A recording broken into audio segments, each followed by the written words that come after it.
Well, you try to coach all these things all the time. It's just sometimes they listen more, when you have some adversity. And honestly, we really haven't had much adversity around here in a long time, 13 years.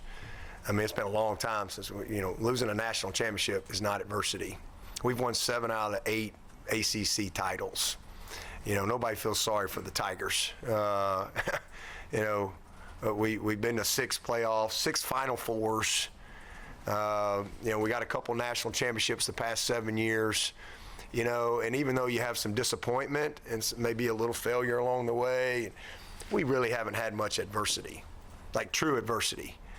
So it's kind of sometimes it's healthy to have a little pruning season, if you will. Cut the crepe myrtles back a little bit. This is a healthy tree, but even healthy trees need to be pruned. This is a healthy tree that's produced a lot of good fruit around here, a lot. I've seen Clemson University change. I've seen lots of things change. I've seen lives change. I've seen 1 million wins. I've seen a lot of things. This is a very healthy tree, all right, that's produced a bunch of great fruit. But even healthy trees need to be pruned so that you can bloom back even better and produce more fruit. And that's what we'll do, and that's kind of where we are. I mean, because, there's sometimes things happen that you can't explain. Sometimes you get the break, sometimes you don't. I can tell you this, we really have not had true adversity since 2010. We really haven't. Like real football adversity, like for real, all right? People are learning, hopefully will relearn how hard it is to win, because again, as I said last night, I think when you win so much, you can lose appreciation for how hard it is to win. And it's the same thing, because all that stuff will creep in. You're always talking about inside out, creep in. And so even though you're always coaching and teaching and trying to instill things, it's just kind of an irony of life, right? Like you sometimes you grow the most when you're pruned, when you suffer, right? That's why God tells us we should be thankful for our sufferings. Like, who wants to be thankful for their sufferings, right? But you grow stronger from the struggle. That's how you get stronger. I mean, I remember back 2010 very clearly. I remember it very well. The difference in 2010 and 2000 now is we hadn't done anything in 2010. We had 6 wins. We hadn't done anything. And we were not near as equipped then as we are now. And I know what we've done here now, and I know what we're going to do. And what this season will do, it's going to produce some amazing fruit. Just get ready and watch what God does. I'm 53 years old, man. I've had a lot of challenges and adversities and setbacks. And again, as I said last night to my new friend, I've been a part of failure many times, but I ain't ever failed at anything that I've set out to do in my life, ever.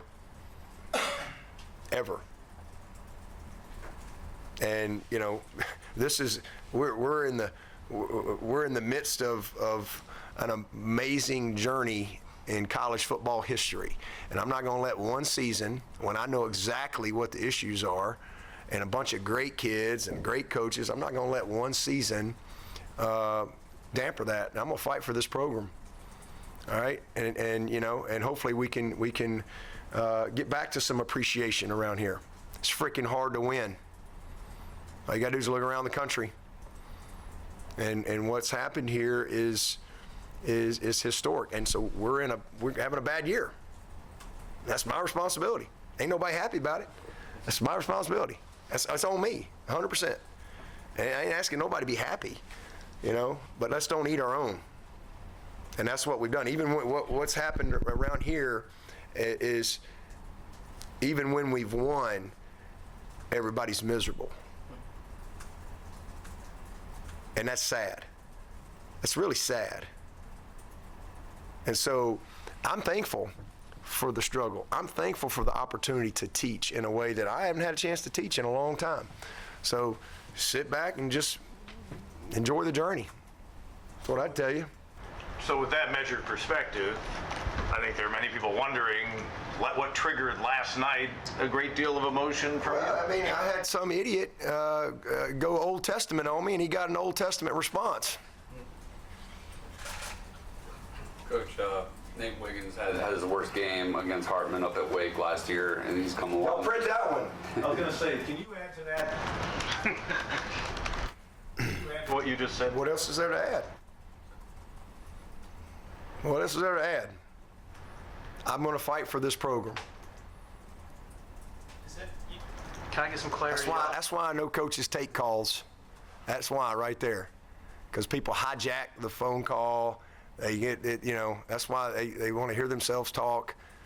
That's why most coaches around the country don't take calls. That reason right there.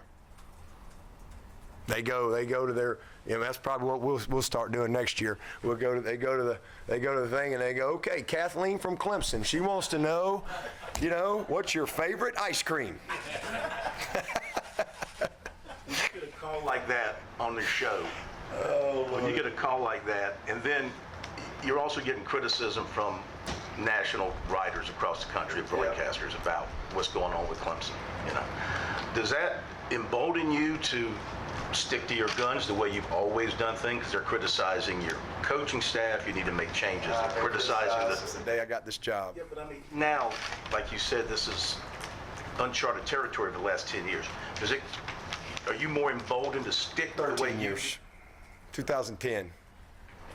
Are you more emboldened to stick with the way you've always done things? I'm going to always do what I think is best for the player, number one. I'm going to do what's best for the long term of our program, and then I also do what's best in the moment. But that's what I've always done. Ain't nothing going to change. I know people say I don't listen to anything, I don't read anything. I really don't. I know what's going on in the world by the books that I get sent. I got a guy send me. I got 3 books on my thing this week. One said, "Living in the Eye of the Storm." The other one was, "I've screwed up. Now what?" I don't even remember. It's like that's what's. So I always know what's going on in the world based on the books people send me. I mean, listen. I know who I am. I know whose I am. I've never flinched, and I ain't gonna flinch now. And I'm sitting here not because I've listened to all the people, all the criticism, all the people that want me to do this, hire this guy, hire that guy, hire that guy. If it don't work, I ain't got nobody to blame but myself.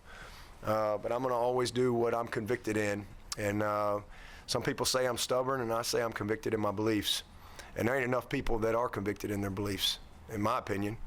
But, that's another topic for another day. When you talk about appreciation or expectation exceeding appreciation, are you referring to the 1.5% that you referred to 2 weeks ago, or are you referring to the general average Clemson fan? No, I'm talking about the loud minority. I mean, most of our fans are amazing. They really are. They really are. But it's the loud minority that really have no clue how hard it is. And again, we've won so much.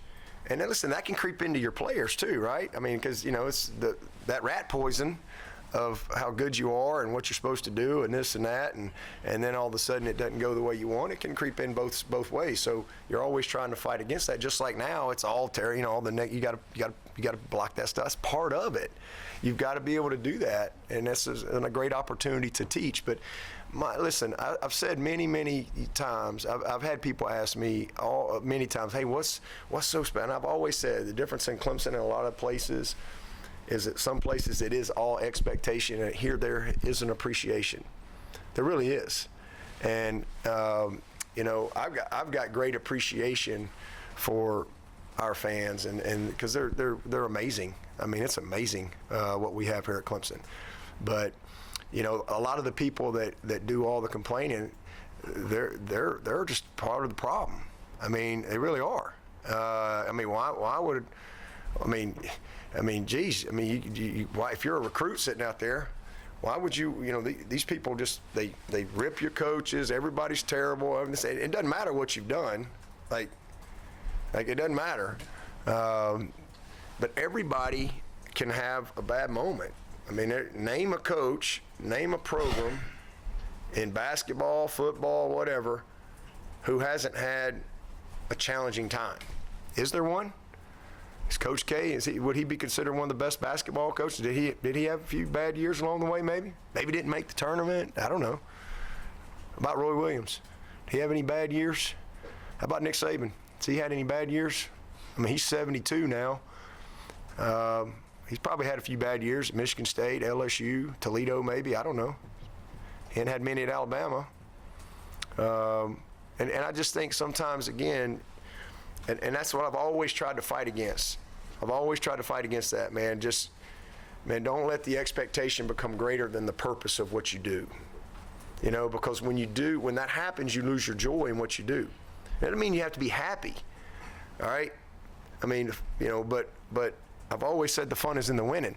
And you know, it's gotten to a point, that's why this is a good reset. It's a good pruning for everybody, all right? Because it's gotten to a point here that even when you win, people are miserable.